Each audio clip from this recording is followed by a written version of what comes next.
சாம்சங்கை பயன்படுத்தும் நண்பர்களே, உங்களுக்காக இந்த வீடியோல ஒரு அற்புதமான செட்டிங்கை நான் உங்களுக்கு இந்த வீடியோல பதிவு பண்ண போறேன்.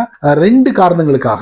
ஒன்னு, நம்ம போனோட பேட்டரிய ஒரு ஸ்டேபிளா வச்சுக்கிறதுக்கு, அதாவது கண்ட்ரோலா வச்சுக்கிறதுக்கு. அடுத்து, எல்லாருமே பிரைவசியை எதிர்பார்ப்போம். ஸோ அந்த பிரைவசியை உங்க போன்ல நீங்க மெயின்டைன் பண்ணணும்னா கண்டிப்பா இந்த செட்டிங் உங்களுக்கு ரொம்ப யூஸ்ஃபுல்லா இருக்கும். இதை நீங்க மஸ்டா தெரிஞ்சுக்கணும். அதுக்கு வழக்கம் போல நம்ம வீடியோக்கு லைக் கொடுத்துக்கங்க. தொடர்ச்சியா நம்முடைய சேனலை சப்போர்ட் பண்ணுங்க. வீடியோ எந்த பகுதியும் நீங்க ஸ்கிப் பண்ணாதீங்க. ஸ்கிப் பண்ணீங்கன்னா உங்களால மத்தவங்களுக்கு ஷேர் பண்ண முடியாது. இப்ப அதை பத்தி டீட்டெயிலா தெரிஞ்சுக்கலாம் வாங்க.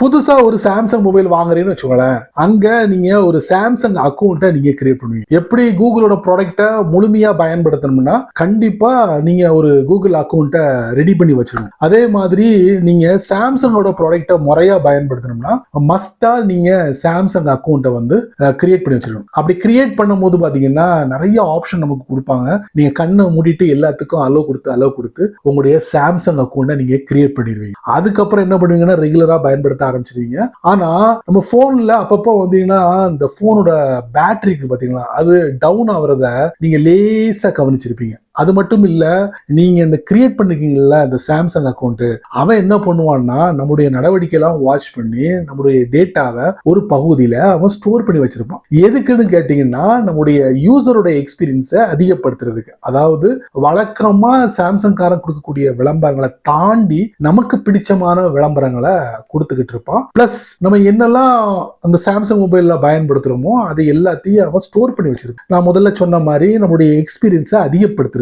அப்படிலாம் வேண்டாம், எனக்கு வந்து என்னுடைய போனோட பேட்டரி தான் முக்கியம், என்னுடைய பிரைவசி தான் முக்கியம் அப்படின்னு சொல்றவங்களுக்காக இந்த பதிவு. போனோட செட்டிங்ஸ் குள்ள போவோம். அதுக்கப்புறம் சாம்சங் அக்கௌண்ட்னு போட்டிருக்கா அதுக்குள்ள போறேன். அதுக்கப்புறம் செக்யூரிட்டி அண்ட் பிரைவசிக்குள்ள போறேன். அதுக்கப்புறம் கஸ்டமைசேஷன் சர்வீஸ் அதுக்குள்ள போறேன். இந்த செட்டிங் வந்து டிஃபால்ட்டா ஆன்ல இருக்கா இல்ல நம்ம சாம்சங் அக்கௌண்ட் ரெடி பண்ணும் போது அங்க நம்ம ஆன் பண்ணோமா அப்படி ஒரு சந்தேகம் ஏற்படும். பட் அது இல்ல மேட்ரு. நீங்க சாம்சங் அக்கௌண்ட்டை கிரியேட் பண்ணும்போது மஸ்டா ஆன் பண்ணா மட்டும்தான் உங்களால சாம்சங் அக்கௌண்ட்டை கிரியேட் பண்ணவே முடியும். அந்த மாதிரி தான் சாம்சங் காரன் செட்டப் பண்ணி வச்சிருக்கான். அப்போ இது வந்து ஆன் ஆயிடுச்சு. இப்போ இது என்ன பண்ணும்னா ஃபர்ஸ்ட் நம்மளுடைய பேட்டரியை வந்து யூஸ் பண்ணும் அதிகமா. அதுக்கப்புறம் நம்மளுடைய பிரைவசியை சேகரிக்க ஆரம்பிக்கும். எதுக்குன்னா யூசரோட எக்ஸ்பீரியன்ஸை அதிகப்படுத்துறதுக்கு. சரிங்களா? இப்போ விளம்பரங்கள் பாத்தீங்கன்னா நமக்கு பிடிச்சமான விளம்பரங்களா வந்து டிஸ்பிளே பண்ணுவோம். ஸோ அந்த மாதிரி ஒரு செட்டப் தான் இது. இது நம்ம ஆஃப் பண்ணலாம். ஆஃப் பண்றதுக்கு முன்னாடி இது வரைக்கும் நம்மகிட்ட நிறைய டேட்டாவை கலெக்ட் பண்ணல, அதை டெலிட் பண்ணல. எரேஸ் பர்சனல் டேட்டா அதுக்குள்ள போகணும். அதுக்கப்புறம் சாம்சங் பிரைவசி வெப்சைட், இங்க அந்த இமெயில் ஐடி சாம்சங் அக்கௌண்ட் நம்ம ஒரு இமெயில் ஐடி கொடுத்துருவோம்ல, அதை நான் இது பண்ணும். நான் ஆல்ரெடி யூஸ் பண்ணிருக்கேன். நெக்ஸ்ட் கொடுக்குறேன். அப்புறம் பாஸ்வேர்டு சைன் இன். இப்போ நான் எஸ் கொடுக்குறேன். இது என்னோட இமெயில் ஐடி தான்ட்டு. சாம்சங் அக்கௌண்ட்டுக்கு ஒரு வெரிஃபிகேஷன் கோடு வந்திருக்கு, அதை நான் என்டர் பண்ணணும்.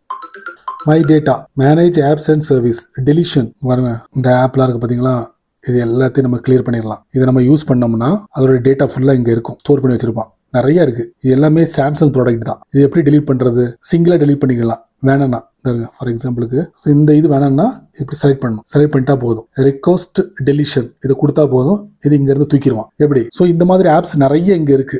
அந்த மாதிரி ஆப்ஸ்ல நம்ம பயன்படுத்தணும்னா அதோட டேட்டா ஃபுல்லா இங்க இருக்கும். சரிங்களா? எல்லாம் முடிஞ்சதுக்கு அப்புறம் இதை நீங்க இப்படி டர்ன் ஆஃப் பண்ணிக்கலாம். கீழே பாத்தீங்கன்னா stop customizing all device, you will no longer get customized content on any of your device. Stop ஆயிடுச்சு. மறுபடியும் வேணும்னா கஸ்டமைசேஷன் சர்வீஸ் போயிட்டு மறுபடியும் இது கொடுத்து அக்ரி கொடுத்தீங்கன்னா மறுபடியும் ஆக்டிவேட் ஆயிடும். ஸோ இவன் தான் என்ன பண்றான், நம்ம போனோட பேட்டரியை வந்து அதிகமாக யூஸ் பண்றான். பேக்ரவுண்ட்ல உட்காந்துக்கிட்டு எதுக்காக? நம்முடைய பிரைவசியை கலெக்ட் பண்ணி நமக்கு ஒரு புதுவிதமான எக்ஸ்பீரியன்ஸை கொடுக்கறதுக்காக இந்த செட்டப்பை சாம்சங் கார வச்சிருக்கான். இது தவிர்க்க முடியாது. எல்லாரும் சாம்சங் அக்கௌண்ட்டை கிரியேட் பண்ணும் போது இதை கண்டிப்பா நீங்க செலக்ட் பண்ணியே ஆகணும். அதோட இமேஜ் நான் உங்களுக்கு காட்டுறேன். பார்த்தீங்களா? Samsung account policy updated. பாருங்க, check out the following option. இங்க பாருங்க, turn on customization service optional. எல்லாமே ஆப்ஷனல் தானே போட்டிருக்கான். நம்ம இதை கடந்து போனோம்னா இந்த மாதிரி பாருங்க, இது எல்லாமே ஆப்ஷனல் தான். பாருங்க, ஆப்ஷனல் ஆப்ஷனல் ஆப்ஷனல் ஆப்ஷனல். ஃபைனலா பாருங்களேன், I have read and agree to all of above அப்படின்னு டிக் பண்ண எல்லாத்தையும் செலக்ட் ஆயிடுச்சு. இதை வந்து என்னால ஸ்கிப் பண்ண முடியாது. இதை ஸ்கிப் பண்ணா என்னால சாம்சங் அக்கௌண்ட்டை கிரியேட் பண்ண முடியாது. ஸோ எல்லாத்துக்கும் இவன் நம்மகிட்ட அனுமதி வாங்கிடுறான். அதனால வந்த விளைவு தான் இது. ஓகே, தெரிஞ்சுக்கிட்டீங்களா? இப்போ நீங்க ஆஃப் பண்ணிக்கலாம். சரி நண்பர்களே, இந்த வீடியோவை நீங்க ரொம்ப பொறுமையா நீங்க வாட்ச் பண்ணிப்பீங்க. பல வழிகளில் நம்மளோட போனோட பேட்டரி வந்து குறைஞ்சுக்கிட்டே போகுது. அதுல ஒரு பகுதி தான் இதுவும். ஸோ இதையும் நீங்க தெரிஞ்சுக்கோங்க. பிளஸ் பிரைவசி இதையும் நீங்க கண்ட்ரோல் பண்ணலாம். ஸோ நீங்க மட்டும் தெரிஞ்சுக்கிட்டா நல்லா இருக்காது. யாரெல்லாம் சாம்சங் மொபைல் பயன்படுத்துறாங்களோ இருக்காங்களோ அவங்களுக்கு எல்லாம் ஷேர் பண்ணி விடுங்க, அவங்களும் இதோட பலனை அனுபவிக்கட்டும். நீங்க நம்ம சேனலுக்கு புதுசா இருந்தீங்கன்னா வழக்கம் போல யூடியூப் காரன் கீழே நிறைய பட்டனை கொடுத்துருக்கான், இருந்தாலும் கண்ணுல அந்த ஹைப் அப்படிங்கிற பட்டன் பட்டுச்சுன்னா தட்டி விட்டுக்கோங்க. அது கீழே உங்களுடைய கருத்தை நல்ல ரீதியில பதிவு பண்ணீங்க. பிடிச்சா லைக் பண்ணுங்க, பிடிக்கலன்னா அன்லைக்.